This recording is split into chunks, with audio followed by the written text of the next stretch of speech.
Hello বন্ধুরা, কেমন আছো সবাই? তো আজকে করব হচ্ছে সরিষার ফুল দিয়ে ইলিশ মাছ বাটা। তো সরিষার মৌসুম, এজন্য ভাবলাম সরিষার ফুল বাটা যাক। তো দেখো, প্রথমে হচ্ছে একটা ইলিশ মাছ বের করে এনেছিলাম, তো পরিষ্কার করে ভেজে নিলাম। তো ইলিশ মাছ ভাজা শেষ হয়ে গেলে এবার সরিষার ফুলটা ভেজে নিলাম লবণ হলুদ ঝাল দিয়ে ভালো করে। তো এবার ইলিশের কাঁটা ছাড়ানোর পালা। এই কাঁটা ছাড়াতে ছাড়াতে আমি তো বুড়ি হয়ে যাচ্ছি একদম। তো দেখো, অনেক কাঁটা ছিল, তো ইলিশ মাছে একটু বেশি স্বাদ লাগে, এই জন্য কষ্ট করে কাঁটাগুলো বেছে নিলাম। তো কাঁটা বাছা শেষ হয়ে গেলে নিচে চলে যাব এখন। তো আমাদের শিল নোড়া ছিল না, এই জন্য ব্লেন্ডারেই করে নিতে হচ্ছে। তো দেখো, প্রথমে হচ্ছে অল্প করে দিলাম, কারণ ছোট ব্লেন্ডার অল্প অল্প করে বেটে নিতে হবে। তো প্রথমে অল্প একটু বেটে নিলাম।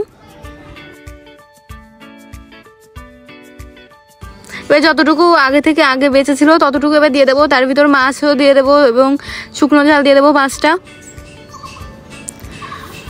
তো সব একসাথে দিয়ে আবার ব্লেন্ডার করে দেবো।